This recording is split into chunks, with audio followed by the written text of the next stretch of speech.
Kur këthyem përse në transmetim të drejt për drejt, do flasim për politik, kam kënaqësinë të kem të ftuar zonjën Ermonela Felaj, e cila është kandidate Partisë Socialiste për deputete në qarkun e kryeqytetit në listën e hapur. Zonja Felaj, faleminderit, kënaqësi që të kam. Mirëmbrëma, Gjithashtu dhe Ergjys Mërtirin, analistin. Ergjys, të përshëndes. Faleminderit që jenë në studio live. Faleminderit për ftesën. Zonja Felaj, fillojmë bashkë diskutimin, si po ecën fushata dhe cila do jetë strategjia që ka Partia Socialiste. Dhe jeni kënaqur që jeni në listë hapur apo mirë do ishte edhe lista mbyllur? Fushata ka filluar në fakt të herë ndryshe, sepse ka qenë faktori diasporës që ka përcaktuar nisjen e fushatës më herët se sa koha normale e zhvillimit të një fushate zgjedhore. Sidoqoftë jemi në prag të ditës çelje zyrtare të fushatës elektorale. Fushata kërkon punë, kështu që çdo fushatë në fakt kërkon punë. Unë edhe kur kam qenë më herët në fushatë, duke qenë pjesë e listave të mbyllura, sepse do të kemi parasysh që në vitin deri në vitin 2021 sistemi i tillë ishte dhe formula e tillë ishte. Dhe pavarësisht pozicionit që kisha në listë, që duhet të thënë që në mandatin tim të parë natyrisht unë kam qenë interesuar të kisha një pozicion të sigurt në listë, sepse unë vija nga jeta civile dhe nga një pozicion pune i cili është jo kompatibël me politikë, kështu që për këtë arsye më duhet të merrja një vendim të rëndësishëm, të hiqja dorë nga ushtrimi i funksionit prokurorit përpara se të kandidoja për të bërë deputete e Partisë Socialiste. Por dua të them që pavarësisht se kam qenë në lista të mbyllura, së bashku dhe me kolegë të tjerë, kemi qenë gjithmonë shumë të përgjegjshëm për të maksimalizuar fitoren e Partisë Socialiste dhe për të qenë të paktën në zonat respektive që kemi pasur si zona kujdestarie ose ku jemi fokusuar më shumë në fushatën tonë, jemi angazhuar fort dhe kishte shumë rëndësi për ne dhe sikundër ka edhe sot në fakt që partia të cilën ne kandidojmë dhe antarët të së cilës jemi, të jetë fituese dhe rezultati të jetë domethënës dhe të ketë diferencë me kundërshtarin politik. Kështu që nga kjo pikpamje mua nuk më ka ndryshuar asnjë gjë, domethënë fakti në listë hapur apo në listë mbyllur, sepse njësoj do ta kisha bërë fushatën elektorale dhe kur e them këtë gjë e them me shumë sinqeritet. Kjo është fushata ime e disat, ose le të themi që unë luftoj për mandatin tim të 5 në Kuvendin e Shqipërisë, sepse unë jam bashkuar Partisë Socialiste në një kohë të vështirë për Partinë Socialiste, në kohë kur ajo ishte opozitë dhe rruga e opozitës për të ardhur në pushtet, rruga jonë nuk ka qenë një rrugë e lehtë, ka kërkuar shumë sakrificë njerëzore. Dhe kemi ngritur shumë betejë mbi sakrificën e të gjithë socialistëve të thjeshtë apo dhe njerëzve të zakonshëm që e kanë simpatizuar dhe e kanë mbështetur Partinë Socialiste edhe pa që nevoja të bëheshin antar të saj. Zonja Felaj, kam dhe dy pyetje, pastaj do t'ja kaloj me njëherë Ergysit. Sa është objektivi i mandateve që synonin në kryeqytet, në Tiranë, betejë kryesore? Shikoni, përgjithsisht partitë politike kur bëjnë objektivat kanë parasysh trendet historike. Edhe trendi historik për Tiranën, sikundër për secili nga 12 qarqet në Republikën e Shqipërisë është i njohur. Pra ne kemi qenë midis 18 dhe 19 mandateve. Çfarë ka ndodhur për zgjedhjet e 11 majit? Ka ndodhur që Tiranës për shkak të rritjes numrit të popullsisë i është shtuar një mandat deputeti. 37 mos. Nga ana tjetër kemi edhe një të re në ekuacionin e zgjedhjeve, një faktor të ri. Kemi votimin nga diaspora. Kemi pothuajse 250.000 shqiptar, të cilët janë regjistruar për të marrë pjesë në zgjedhjet e 11 majit.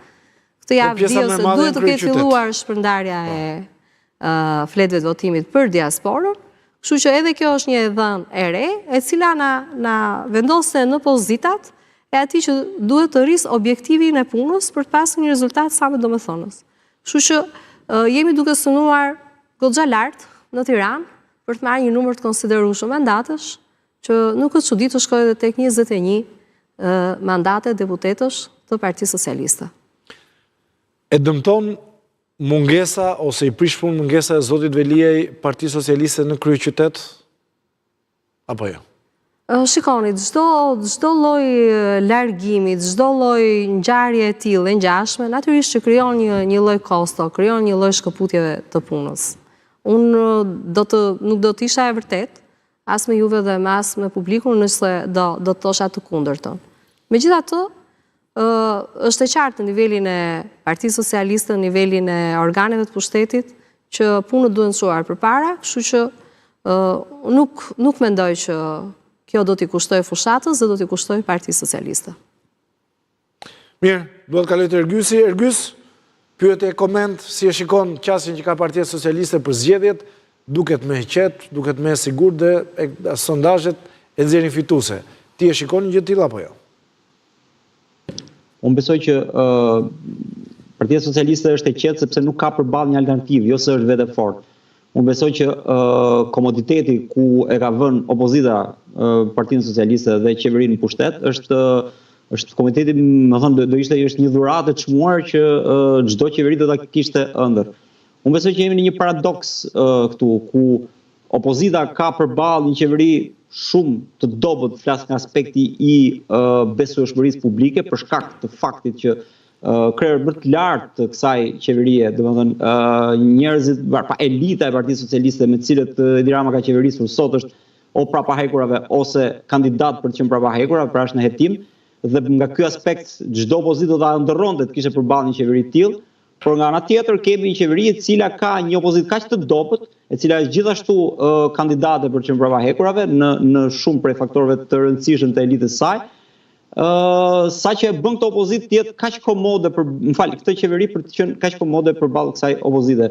Dhe ky është paradoksi, them, ku jemi. Në këtë kuptim mendoj që qeveria nuk ka asgjë që e cënon, ajo i druhet vetëm rreziqeve aksidentale. Domethënë në politikë njihen aksidentet si themi pasiguritë të sistemit të cilat mund të kërcënojnë çdo lloj opozite, çdo lloj pushteti sado i fuqishëm që ai të duket apo të ndjehet. Dhe unë mendoj që edhe ky angazhim i Zoti Rama dhe serioziteti me të cilën ai ka marrë këto zgjedhje, të cilat në syrin tim nuk janë as pak serioze, vjen nga kujdesi që ai ka për të shmangur çdo incident apo çdo aksident të mundshëm i cili mund ta mund të sjellë të papritura. Unë besoj që qeveria, ashtu si opozita, përballen me problem të madh të legitimitetit.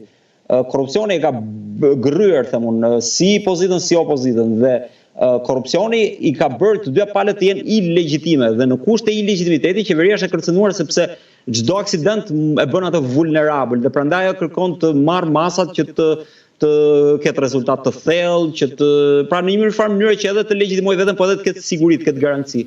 Kështu që këto e shoh si paradoks të këtyre zgjedhjeve, të cilat nuk kanë qenë zgjedhje. Pra këto janë zgjedhje si kurrë ndonjëherë. Këto janë zgjedhje ku qeveria nuk ka shansin të humbë dhe ku opozita nuk ka shansin të fitojë.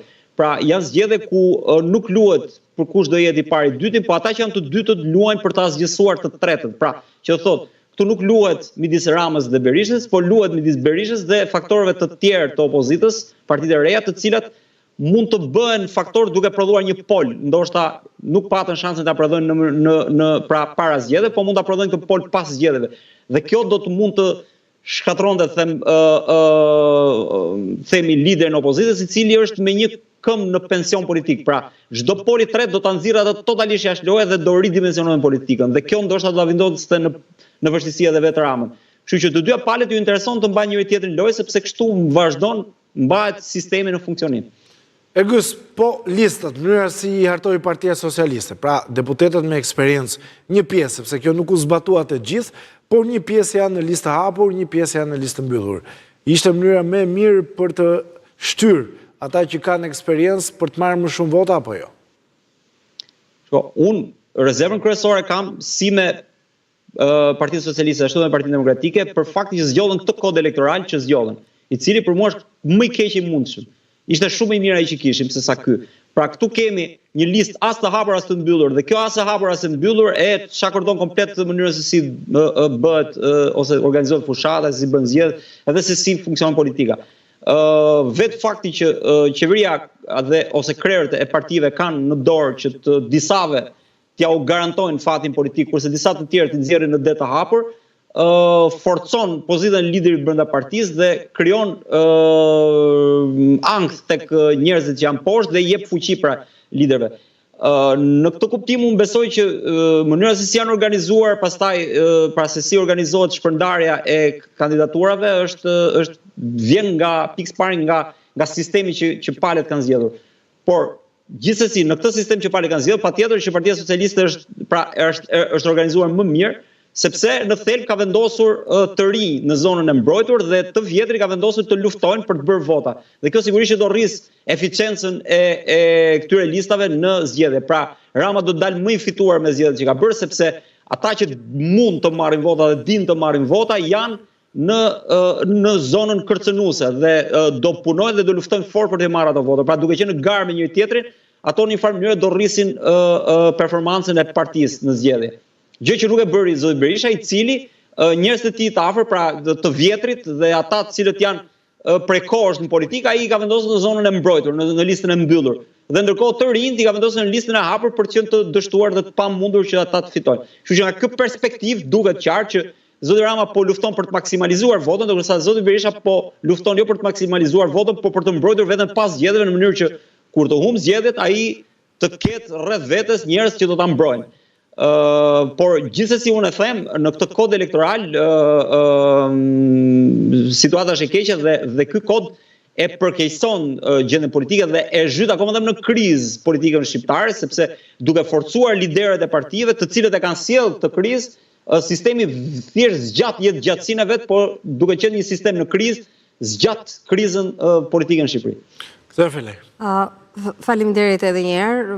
Unë bie dakord vetëm me një moment nga ajo që zoti Mërtiri sapo shprehu, me faktin e dakordësisë së tij në mënyrën se si e ka ndërtuar Partia Socialiste listën e vet elektorale për çdo qark, sepse logjika në thelb është ajo, domethënë, një harmonizim i tërës me eksperiencë dhe natyrisht njerëzit me eksperiencë patjetër nuk kanë nevojë që të shtyhen që të luftojnë për Partinë Socialiste, sepse ata eksperiencën e kanë fituar në sajt të betejave për Partinë Socialiste dhe presuppozohet që qenia e tyre në fushë të hapur natyrisht që do rrisi votën për Partinë Socialiste, që nuk është thjesht votë e strukturave të Partisë Socialiste, sepse ato përfaqësojnë vetëm 1/8 në raport me ata që e votojnë Partinë Socialiste në vend. Pra kemi 100.000 anëtar të Partisë Socialiste, ndërkohë që kemi 800.000 vetë në Shqipëri që e votojnë Partinë Socialiste, që do të thotë që 37 mandate, po themi, apo 37 kandidat për deputete, listës së hapur Tiranës dhe gjithë pjesa prej 2/3 e çdo liste në çdo qark të Shqipërisë nuk do të luftoj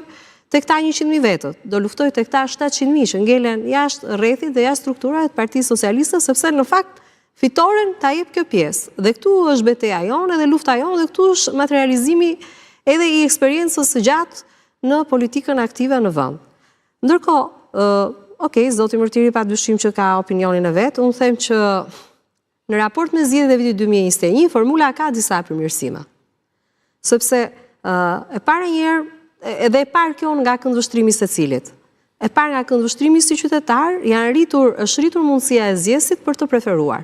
Sepse ti e ke 2/3 e listës kandidatëve për deputet, e ke një listë hapur. Ndërkohë që në të kaluarën, lista pak a shumë ishte e mbyllur në kuptimin që çfarë ishin brenda numrit që çdo parti politike e fiton si numër mandatesh, ishin pjesë e mbrojtur. Do duhej që ti të kaloje hersin në mënyrë që të mund të bëhesh deputet i Partisë Socialiste apo çdo subjekti tjetër politik. Dhe shumë pak e kaluan dhe ka pasur edhe shumë komente në fakt rreth deputetëve të cilët e kaluan hersin si e kaluan, nga kush u mbështetën e të tjerë me radhë. Unë mendoj që gjitha ato komente që janë bërë në 4 vite, qoftë nga media, qoftë nga analistë, qoftë nga vetë politikanët, shërbyen në fakt që të vinim te kjo formulë e cila e hap listën e preferencës, pra krijon më shumë mundësi për zgjedhjeje mes më shumë kandidatëve për qytetarin, e para nga këndvështrimi i një deputeti të mazhorancës, siç unë jam për shembull, unë do të thosha që gjëja që nuk e siguroj formula, po e siguron qasja në raport me zgjedhjet e vitit 2021 është fakti që në listën e mbyllur kemi të gjithë drejtuesit politik dhe kemi dhe shumicën e ministrave. Kjo lejon që të parandalohet përdorimi i pushtetit për të marrë vota. Sepse duam apo s'duam, kjo ka ndodhur dhe nuk ka rëndësi nëse ndodh në mënyrë direkte apo indirekte, sepse të dyja shfaqjet mund t'i kemi në zgjedhje. Kështu që kjo rrit, si më thon, barazin në garë të atyre që janë në listë të hapur. Unë nuk po bëj koment për si e ndërtoi Partia Demokratike që është kundërshtari ynë kryesor, apo si e ka ndërtuar parti të tjera listën e tyre të kandidimeve, sepse gjykoj që secila ka strategjinë e vet në lojë. Ne patëm të strategji dhe mendojmë që kjo strategji do na bëj fitues. A avantazhon formula partitë e mëdha? Po, i avantazhon. Kjo është e vërtet.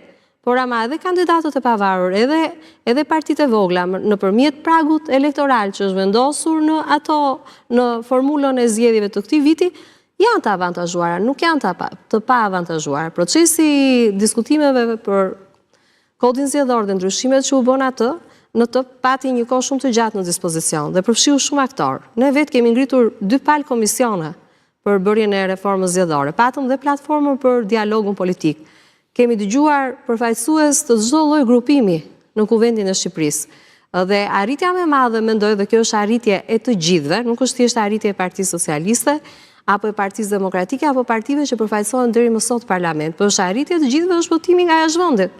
Sepse këtu edhe debatin për formën, për mënyrën, qoftë edhe për kostot, i kemi pasur të mëdha. Unë nuk e di sa është ndarë ky informacion në publik, apo sa është bërë me dije, por kushton disa fish më shumë procesi i votimit për diasporën se sa ai në raport me shtetin shqiptar.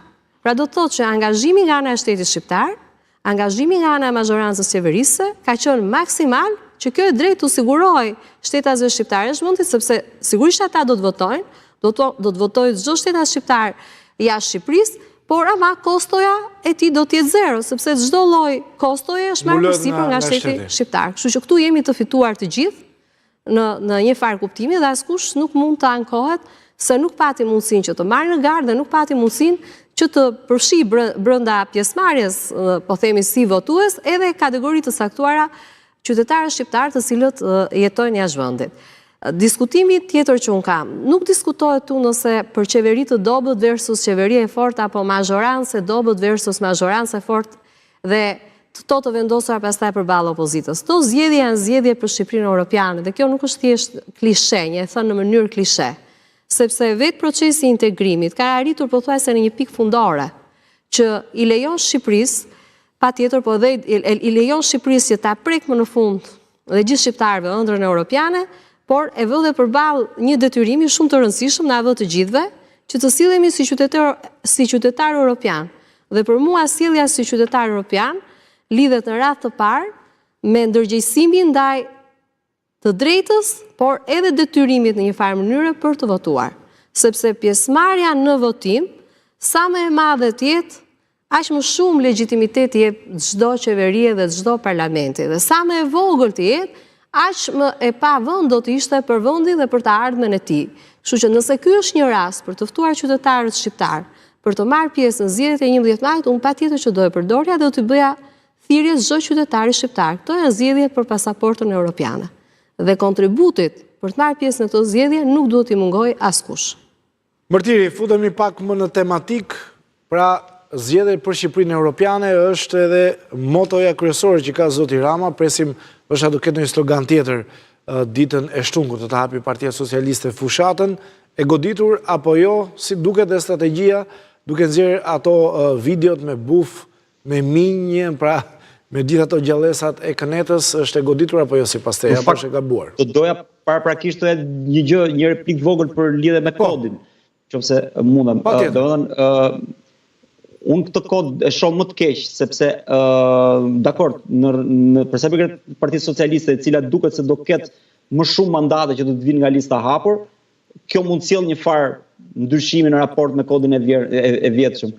Por për sa i përket për partive të tjera, të cilat ndoshta edhe vetë Partia Demokratike ndoshta nuk do të sjellë ndoshta gjë me listën e hapur, kjo është akoma më problematike sepse nëse deri dje kishe mundësi të thyje Hersin, sot nëse partia nuk merr më shumë se 1/3 e listës, atëherë ti mund të marrësh vota sa të duash, por ti prap nuk bëhesh deputet. Pra ti penalizon njerëz nga lista e hapur për të bërë deputet me këtë kod. E para dyta, unë nuk kuptoj një gjë, që nëse themi që shumë mirë që 2/3 janë listë e hapur dhe këtë e shohim si progres, pra si gjë e mirë, pse nuk u hape gjitha? Çfarë na pengoi që ta hapim të gjithën? Pse duhet që pra nëse kemi një paradoks, edhe vetë pranojmë në paktën me nënvetdije që lista e hapur është më mirë se e mbyllura, dhe prapë nuk e hapim listat. Kjo është një paradoks tjetër. E dyta, ky kod elektoral shtyn drejt bipolaritetit dhe pra bën që dy partitë e mëdha, ato të cilat unë akuzoj si fajtore të këtij sistemi politik dhe të kësaj gjendje për 35 vitesh ku ndodhet vendi, këta vazhdojnë ndajnë pushtetin me njëra tjetrën nëpërmjet këtij kodi, duke penguar që të rinj, partitë të reja të garojnë dhe të kenë një shans që të përmbyssin dy të mëdhat. Pra e lën vendin peng të dy partive të mëdha. Dhe këtë shoh si një nga krimet më të mëdha që bën ky lloj kodi. Nga ana tjetër, ky kod prish përfaqësueshmërinë. Pra unë kam parë një sondazh, për shembull në Durrës, partitë e reja të marra së bashku bënin rreth 15% diku. Në Tiranë bën edhe më shumë, po në Tiranë mund të marrin mandate. Dhe megjithëse ishin 15%, ata nuk merrin asnjë mandat. Pra ku shkon ky 15% e publikut e cila të paktën me sipas sondazhit pa llogaritur ata të cilët janë të pavendosur, po marrin vetëm këta që janë të vendosur për të mos qenë tek dy partitë të mëdha. Atëherë ku shkon kjo përqindje? Ky kod elektorat e asgjëson vullnetin e kësaj pjese të popullsisë e cila nuk i do dy partitë të mëdha. Kështu që prandaj këtë e quaj kod problematik i cili deformon vullnetin e popullit, që është themi elementi më kyç që duhet të ketë një kod, të përfaqësojë sa më mirë vullnetin e popullit në parlament. Mirë, hapi një reagim zonja Felaj dhe futemi pak në fushat. Megjithëse është një çështje e kaluar kjo e kodit. Vetëm diçka të vogël do kisha për këtë pjesën që vreti zoti Mërtiri, pra i e quajti paradoks faktin pse nuk u hap e gjithë lista, po u hap vetëm 2/3 e saj në rastin e këtyre zgjedhjeve. Në fakt nëse do hapej e gjithë lista, sipas mendimit tim kjo do ta azgjësonte partitë politike. Ndërkohë që partitë politike janë subjekte të kushtetutës. Për partitë politike flitet në kushtetut. Dhe kjo nuk është thjesht një model shqiptar. Në kushtetutën e çdo vendi evropian do të mund të lexosh që partitë politike janë subjekte që sankcionohen në to, janë organizma vullnetar që kanë të drejtë të marrin pjesë në garën për pushtetin politik. Kështu që nëse do ta linim listën 100% të hapur, kjo do të thotë që zhduket vullneti i partive politike. Për këtë arsye, unë nuk do të isha dakord me këtë konsiderat. Sikundër, nuk mendoj, sepse ne kemi provuar disa sisteme elektorale. Të paktën, unë jam politikën aktive që prej vitit 2009 dhe që prej vitit 2009, duke pasur parasysh ndryshimet kushtetuese 2008-s, është ndryshuar pothuajse për çdo palëzgjedhje kodi zgjedhor, po sisteme perfekte zgjedhore nuk ka. Sisteme që të krijojnë barazi absolute, le të themi, të pjesëmarrësit nuk ka. Ndërkohë që partitë e vogla ose partitë e reja nuk janë edhe kaq të reja në Shqipëri, sepse kanë marrë pjesë edhe në zgjedhje të tjera. Edhe ata që i drejtojnë sot parti nuk janë të panjohur. Tani, fakti që deri ku mbrin ato, sa elektorat të rejshën, ky nuk ka pse të jetë problemi askujt tjetër përveç se i tyre. Edhe ne realisht sforcohemi shumë për të zgjedhur politika të cilat të jenë të rejse për elektoratin, të jenë të rejse për ato fasha të popullsisë që përgjithsisht, ju lutem se thjesht nuk dëgjohemi dot në të njëjtën kohë, nga që ju jeni online, po e përfundoj dhe patjetër besoj që Arbi do ju aja fjalën ju.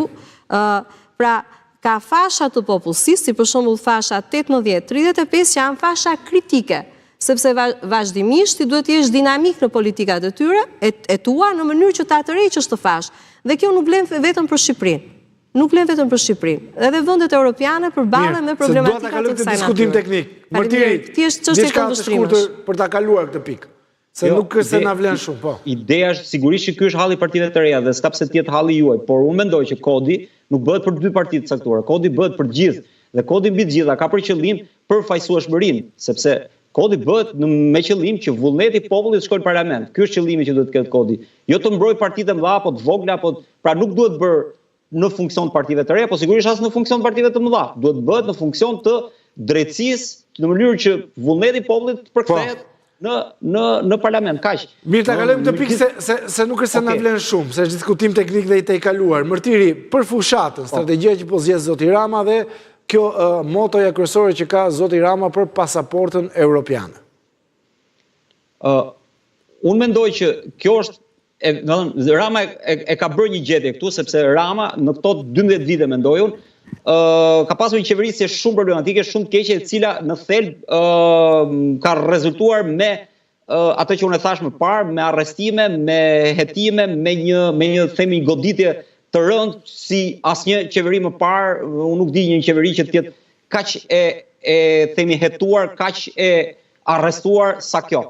Në këto kushte Ramës i duhet një alibi se pse i duhet një mandat i 4. Do të thënë për çfarë arsye atij duhet qëndrojë. Dhe sigurisht që ka gjetur tek integrimi në Europë një kazus, ka gjetur një kaos, ka gjetur një pikë fort mbështetëse për të justifikuar pse ai kërkon një mandat 4.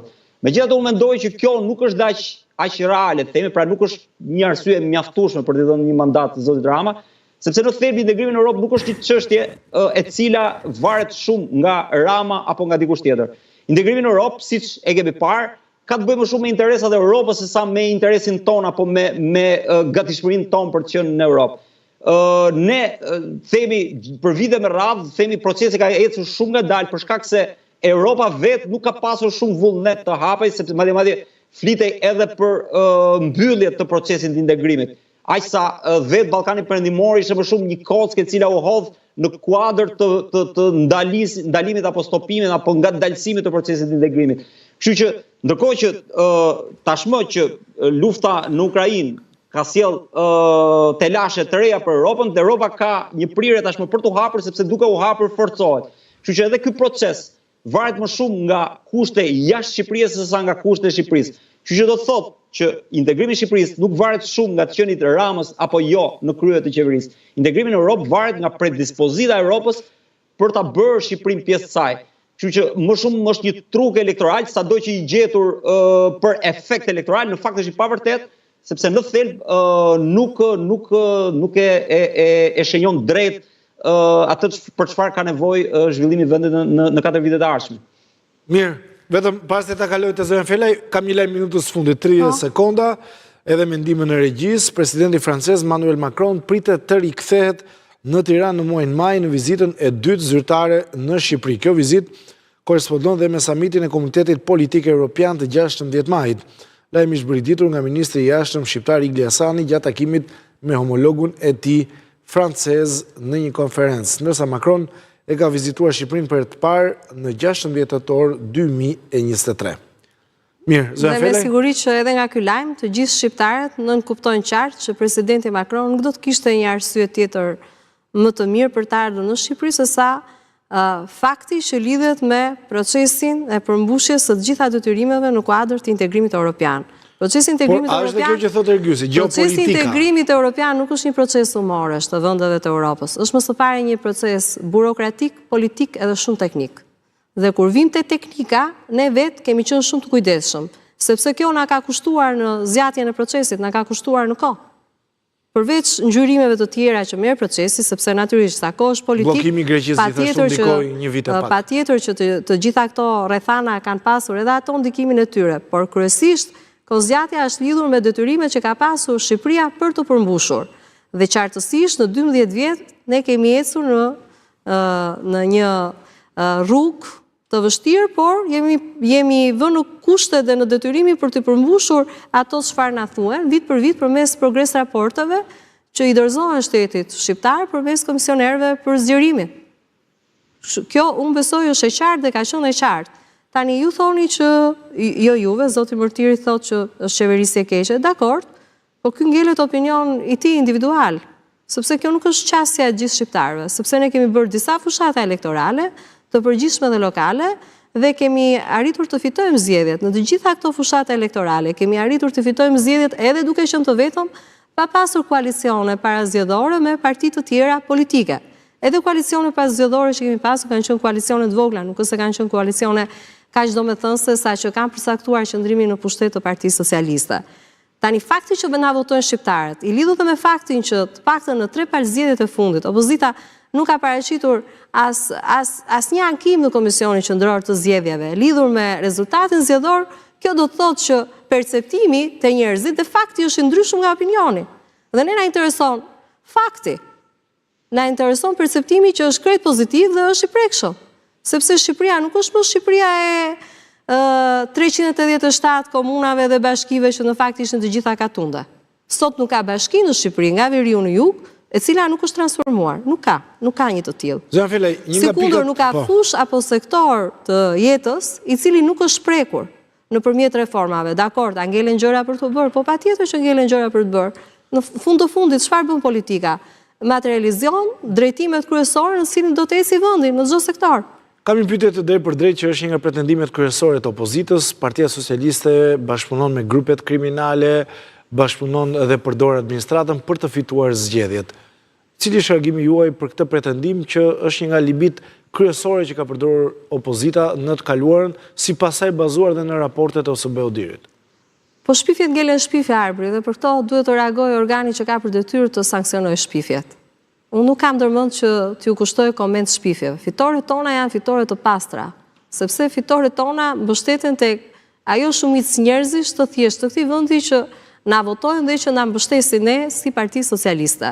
Të dhënat tona të punës janë të prekshme nga cili do shqiptar, qoftë ky i majt, i djathtë apo pa ngjyrë ose elektorati gri. Nuk ka një reformë e cila nuk i ka prekur njerëzit në 12 vite të qeverisë sonë.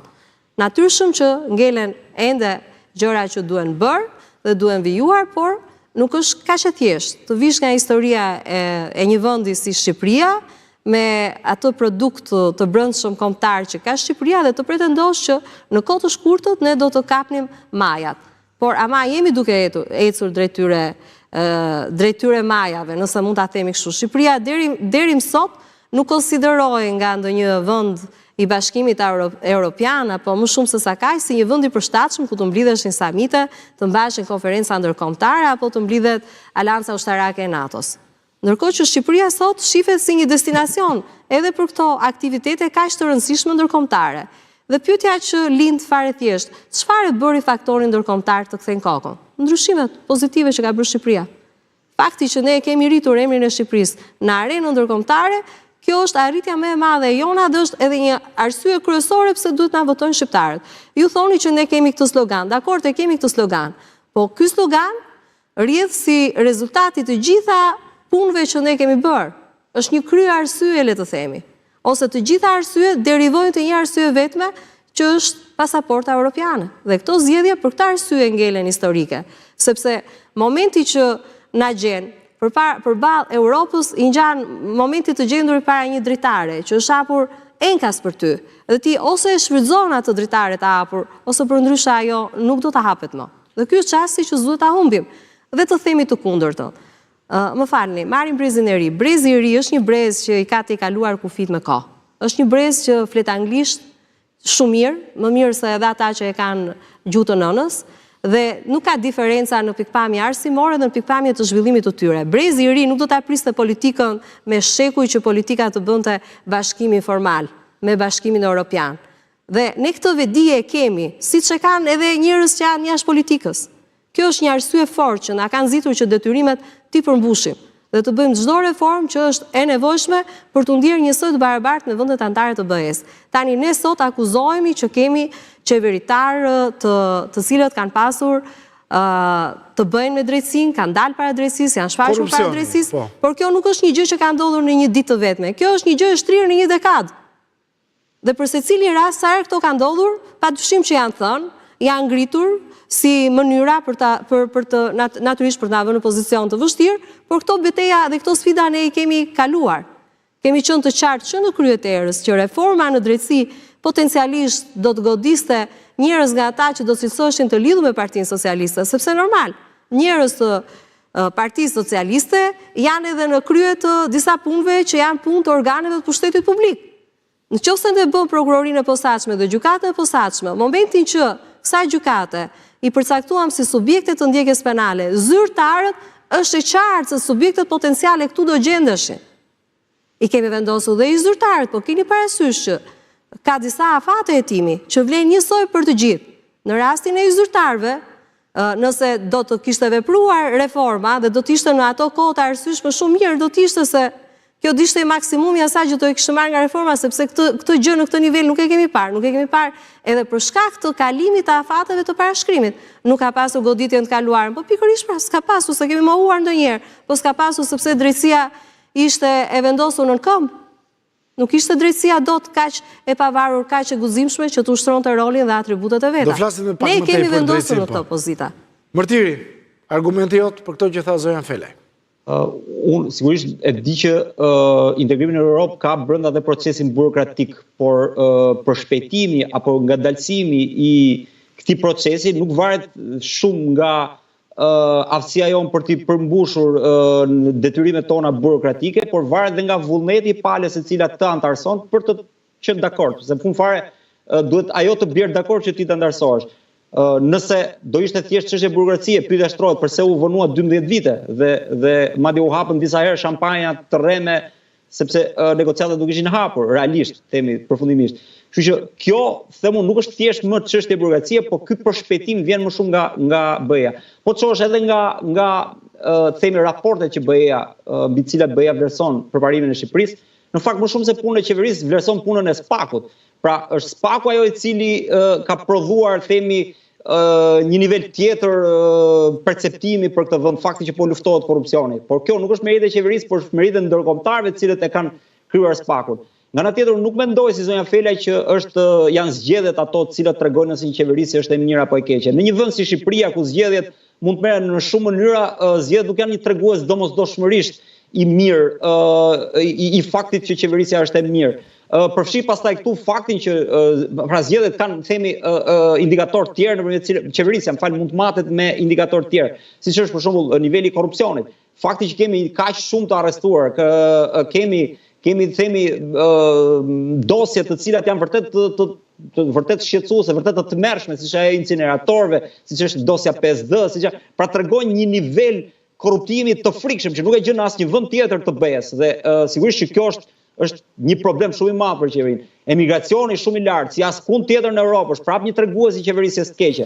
Dhe për të mos thënë pastaj kriminaliteti i cili e bën Shqipërinë te nivelet ndoshta të parat në botë për sa i përket lidhjeve të fuqishme që krimi shqiptar ka arritur të krijojë deri në Kolumbi, deri në në Ekuador, duke qenë pra mafia shqiptare duke qenë në nivele ndërkombëtare themi kompetitive me mafjet e tjera. Kjo tregon pra nivel të lartë kriminaliteti dhe sigurisht që kjo ka të bëjë me qeverisin e keqe dhe me mungesën e vullnetit apo kapacitetit të një qeverisje për të luftuar krimin.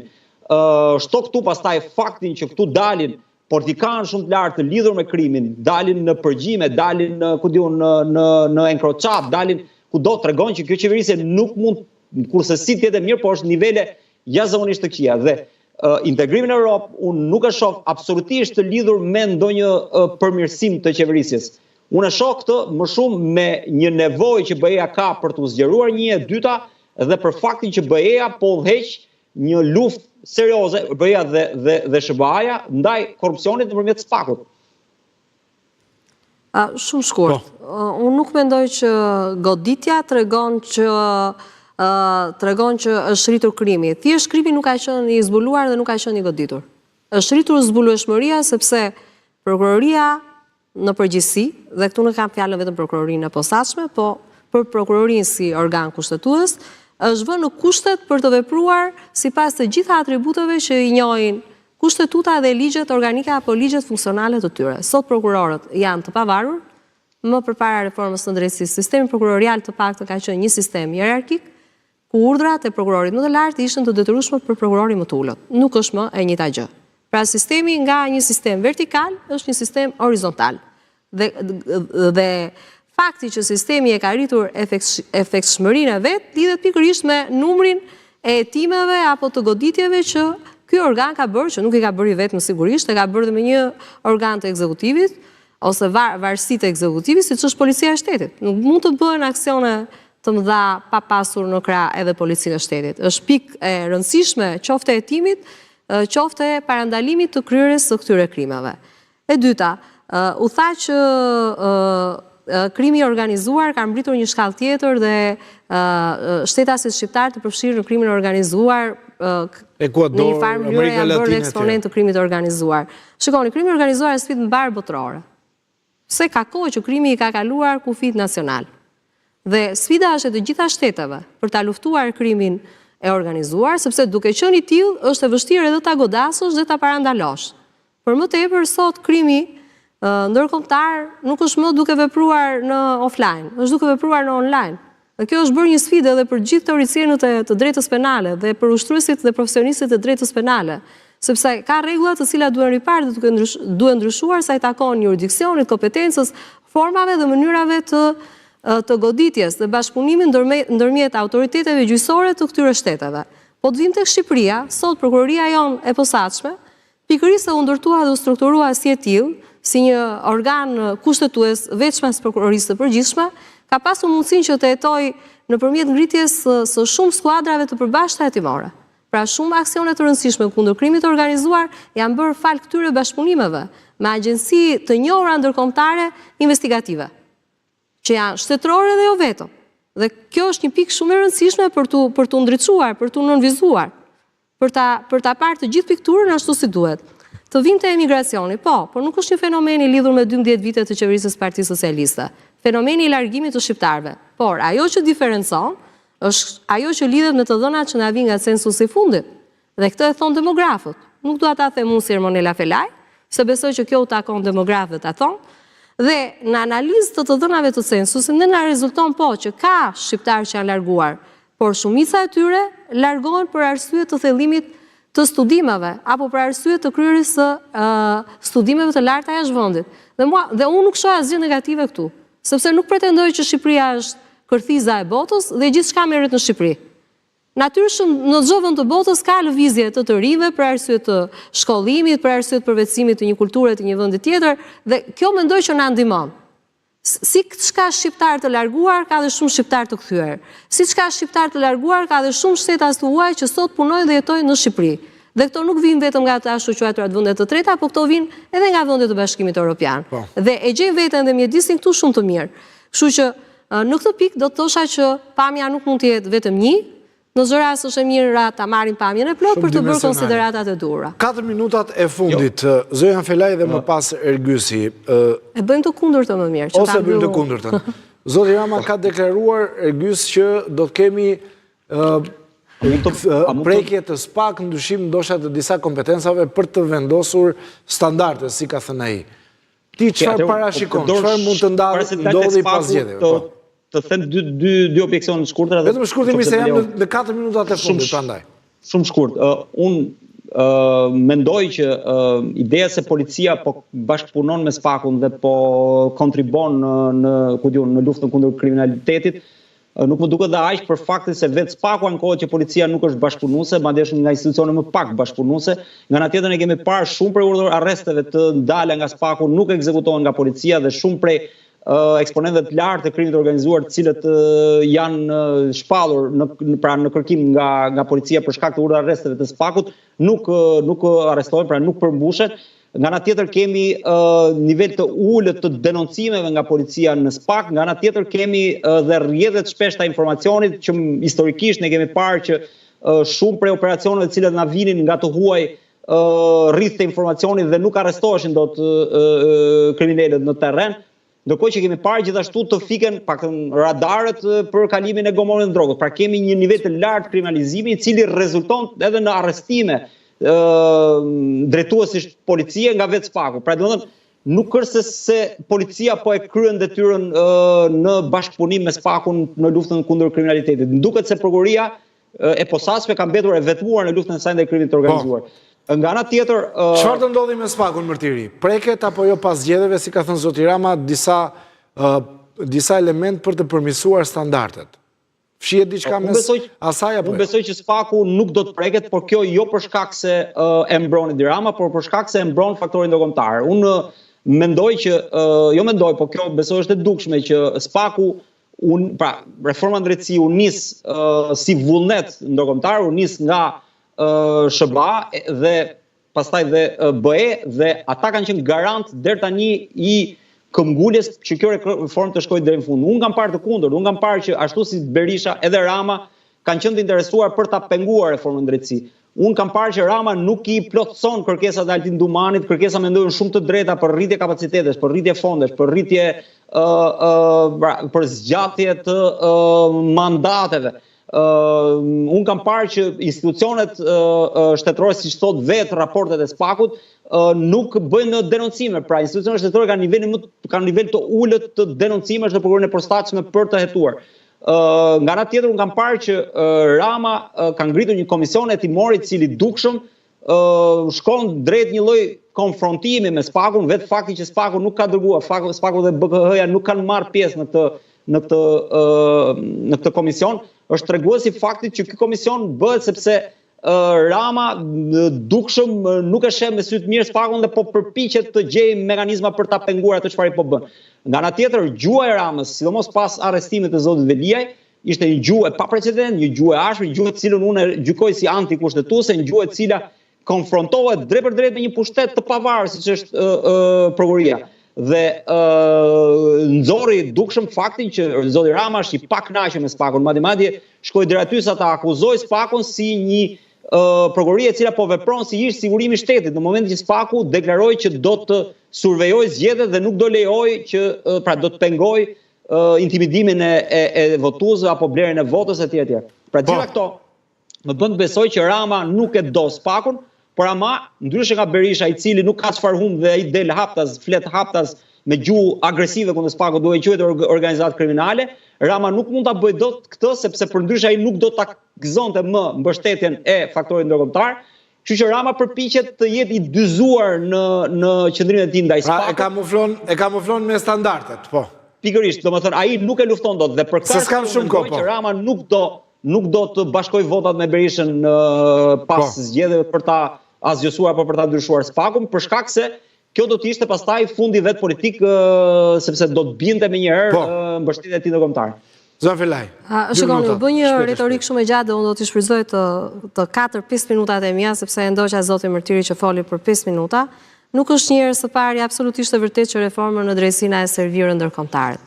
Unë kam qenë ministër për marrëdhënien e parlamentit në vitin 2014, kur kryeministri Edi Rama ftoi për herë të parë antar të Komisionit të Venecias për të folur me ta në një darkë jo zyrtare, në një darkë informale, le ta quajmë kështu, për atë që kishim ne ndërmend të bënim.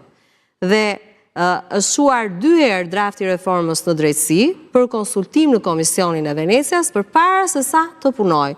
Pra, ideja në vija të trasha është rrahur me profesionistë të së drejtës. Ka qenë pjesë e programit 2013. Patjetër, ka qenë pjesë e programit të 2013, ka qenë pjesë e konventës kombëtare që Partia Socialiste mbajti ndërkohë që ishte në opozitë pak përpara zgjedhjeve 2013 dhe erdhi si një objektiv i qeverisës Partisë Socialiste që duhej realizuar dhe filloi nga këtu. Dhe ne kemi marrë pikërisht për faktin që perceptimi për pandëshkueshmërinë në nivelet larta në Shqipëri ishte i madh dhe kjo ishte arsyeja pse faktori ndërkombëtar e mbështeti bërjen e kësaj reforme. Ndërkohë që pa këtë reformë ne nuk na sigurohej fare aksesi në rrugën e integrimit evropian të vendit. A ka marrë kjo rrugë? Po ka marrë. Sepse kështu ka marrë edhe kohë vendeve të tjera që natyrisht mund të kenë qenë shumë lart në disa pikpamje në raport me vendin tonë. Do të mos harrojmë që opozita, për shembull, nuk ka qenë kontributive në këtë proces, sepse 4 vjet ka shtyr vetëm realizimin efektiv të reformës në drejtësi. Pra, reforma votuar si e tillë në vitin 2016, opozita ka votuar vetëm ndryshimet kushtetuese dhe ligjin për vetingun dhe asnjë gjë tjetër, doli jashtë parlamentit dhe me bojkotin e saj vonoi për disa vite ngritjen e institucioneve të reja në drejtësi. Ju lutem mos nxitoni se i kam edhe 2-3 minuta. Kemi ngritur sot komisionin e posaçëm. Komisioni i posaçëm është ngritur mbi bazën e një rezolute që ka miratuar Kuvendi. Dhe ky komision ka një emërtim.